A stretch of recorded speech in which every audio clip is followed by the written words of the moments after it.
Hi guys, welcome back to another Matchbox Garage video. I'm Rob and today I shall be attempting to take this number 65 SAAB Sonnett 3 from shabby to shiny. Now I've got a couple of these little cars. The first one I have is in, to be honest, pretty good condition, and part of me wanted to do like a custom or restoration on it, but I thought maybe it was too clean and perhaps I'll just hold on and wait for something that, well, really just looks like this. It's a bit of a mess. Got some kind of weird corrosion all over it. Actually, the corrosion was worse than I probably first imagined, but you know, we'll get to do a bit of a custom on this today, and hopefully you'll enjoy it. 2,000 likes and this one could be yours. Now we'll start by drilling down the centre of these, well, the single post, remove the flange and tap that hole. So this is the little car that we're playing with today, and as you can see it does read underneath there, Matchbox Superfast number 65 SAAB Sonnett 3, made in England 1973. So yeah, it's coming up to, what's that, over 45 years old? Can't believe that. But yeah, some very dodgy wheels on the back there. Some kind of, I don't know, milky corrosion. Unsure what that is. But let's pop this base off to see what we're playing with.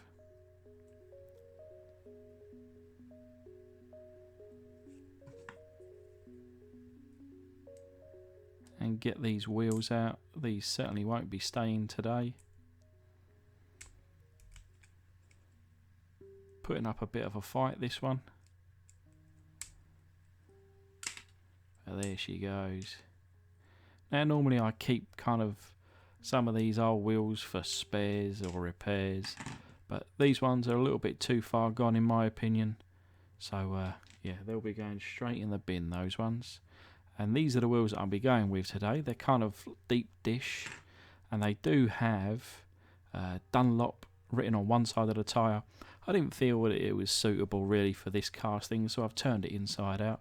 But of course, if you happen to win this car, you can always just take the tyres off and turn them around. But here's the interior, and you can obviously see the back end in the boot area. Let me just turn off my air compressor there. Gave me quite a fright. Unsure what this was. It looked like a scab that was just sitting in the middle of these seats. Yummy. The glass there, yeah, covered in a lot of years of muck.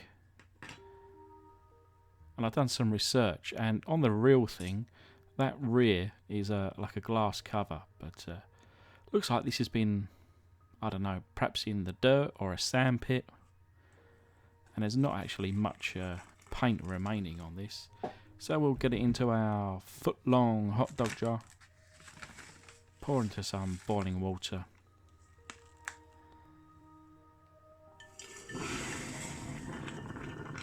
And in goes the caustic soda.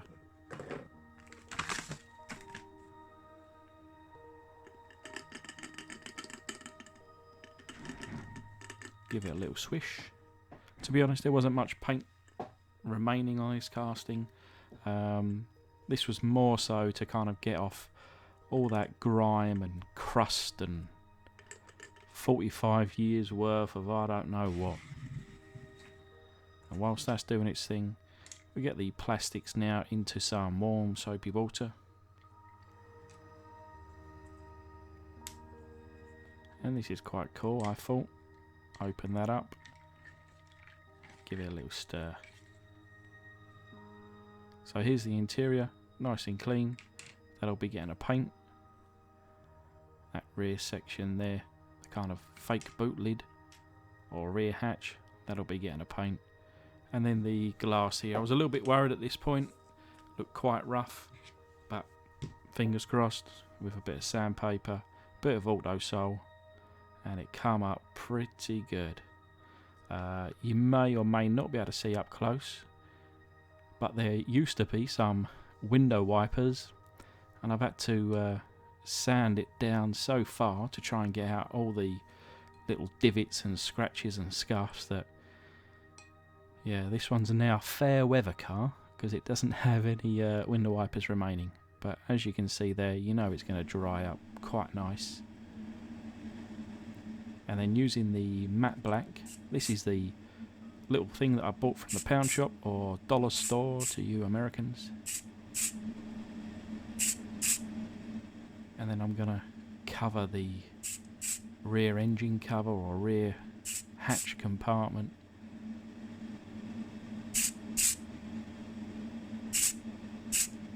In the satin black, and it actually dries lovely, but just a single coat for that.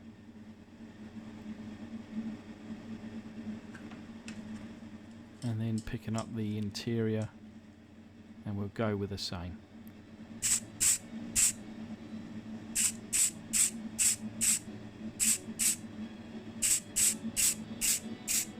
Quite a few little angles, trying to get on enough paint, but also making sure not to overdo it.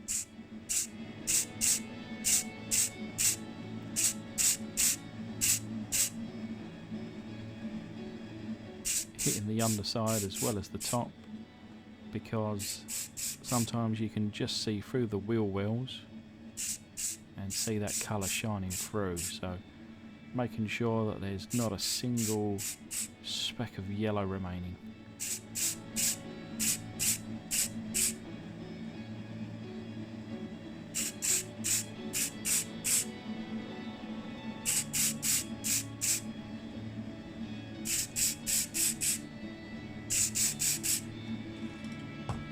And that'll do it.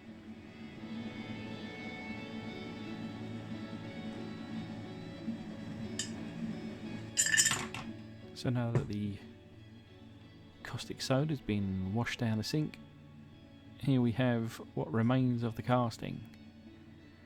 Now I say that it's because at this point I've kind of noticed about how pitted it is. And actually, if you watched one of Lee or Time Rider's recent videos, he used this tack life.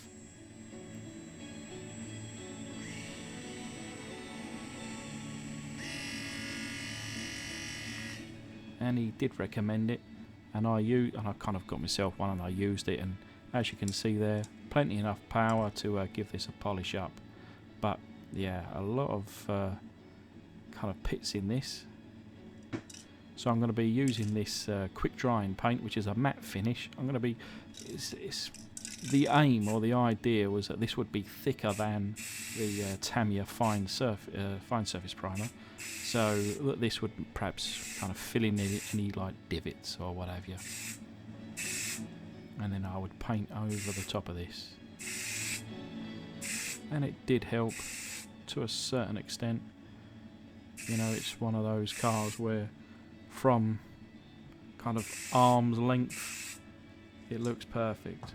You get up nice and close and personal, yeah, it's a good, 80%.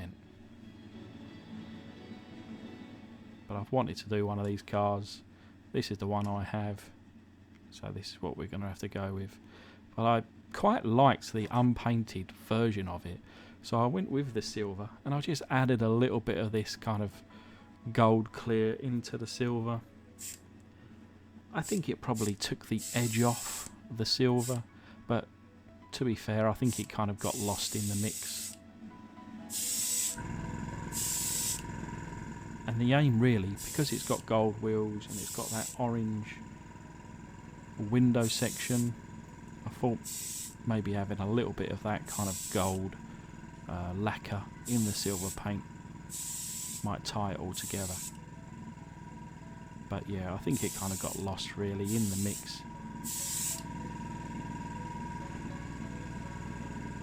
So the silver does just shine through on its own. But there's the first coat, and I went with 2 coats. I also kind of covered it in and a lacquer afterwards, trying to get it to shine a bit. But the interior there, really happy with how that come out. The window section there, look at that shine, beautiful. And then again that rear section there. The base, seemingly I didn't take any footage of that being polished up, never mind. But here's just a little reminder of what she looked like. And this is the result. So I've got a little bit of paint in the kind of spotlights in the front there. I think the wheels suit this casting. Nice chunky, kind of fit relatively well, I think, within the arches there. Trying to find a contrast with the gold wheels and the kind of almost gold window section, just with the basic silver. You got the kind of black in the back and in the front as well. I think it ties it all together. As you can see, some little bit of red around the rear there, just for the rear lights.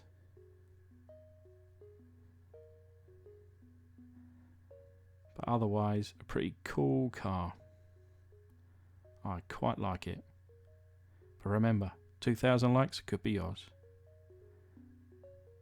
But anyway, I just want to thank my patrons, including brand new patron Devil's Details Diecast. And thank you guys for watching. Hopefully you will stick around for the next one.